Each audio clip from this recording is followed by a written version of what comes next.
Hi guys, I'm back. Ayan, dito na tayo sa Cavite and umalis kami guys Thursday night.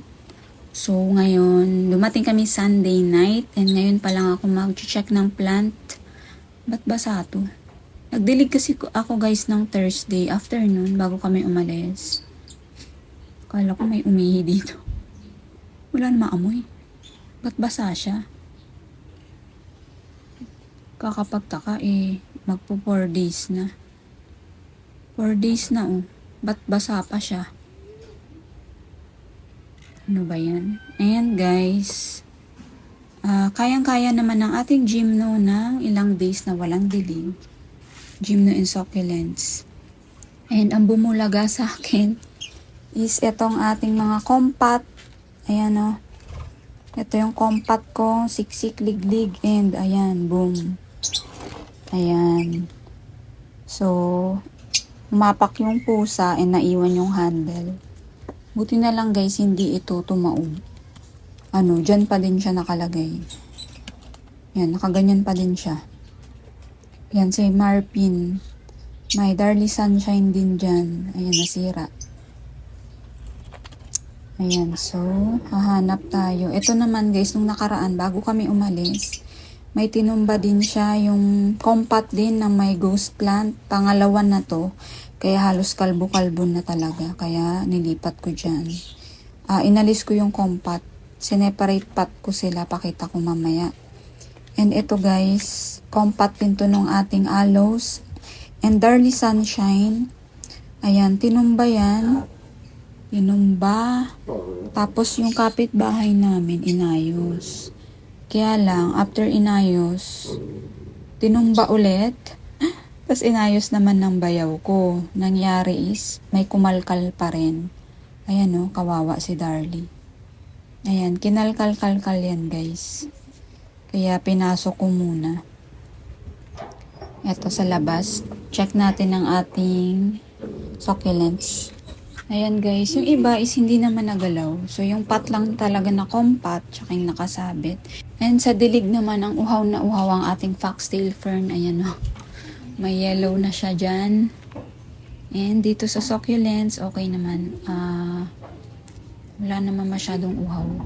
Diniligan ko siguro to more than a week ago pa lang. Ayan. So kayang-kaya ng ating succulents ng ilang days na walang dilig. Kaya okay na okay. Yung gymno dito okay din naman.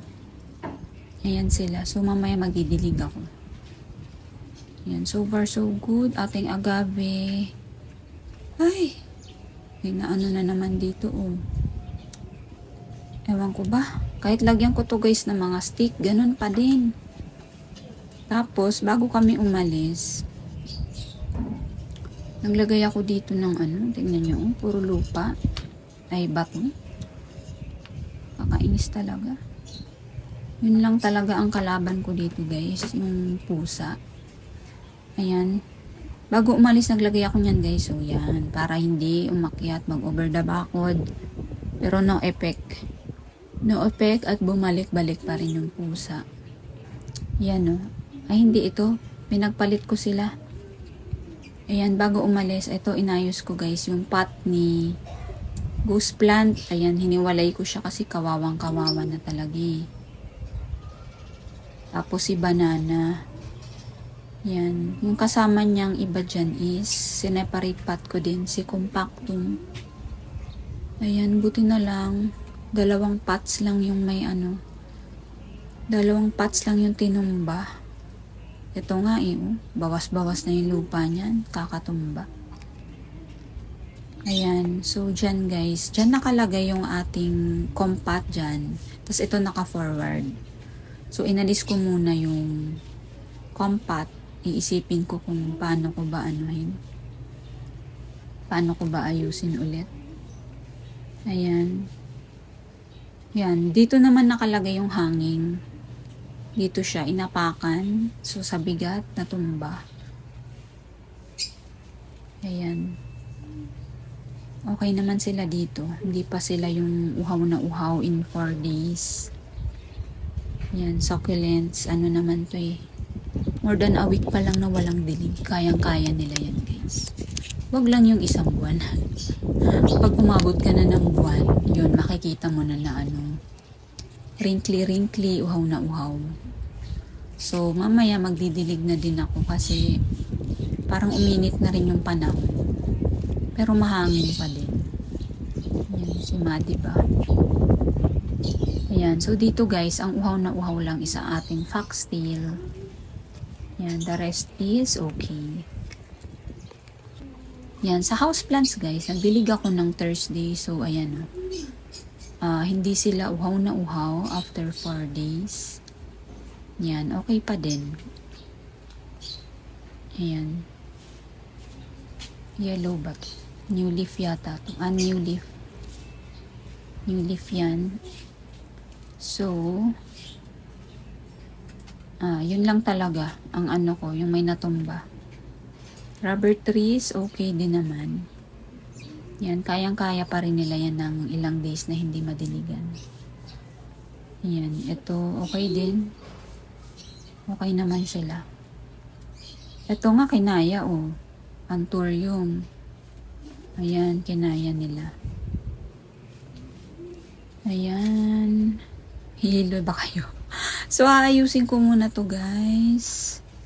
Ayan, ito yung iniwan kong ito yung mga sinira sa ating ghost plant. Tingnan nyo naman, napakabilis. Ang bibilis talaga nito. Or yun pa yata to existing, yung una niyang sage. Kaya yun yung unang nagka-pops. Ito nga, di ko pa nadiligan yung inano natin na aloe. So, ito is, aayusin ko lang din. Kasi kawawa na si Darlie. Ay, naku. Ayan. Na-top cut na. Mix pala to, Darlie and Ghosty. Ayan, si Ghosty, si Darlie. Ayan. So, ililipat ko to na hindi ko na gagamitin yung compact na yan.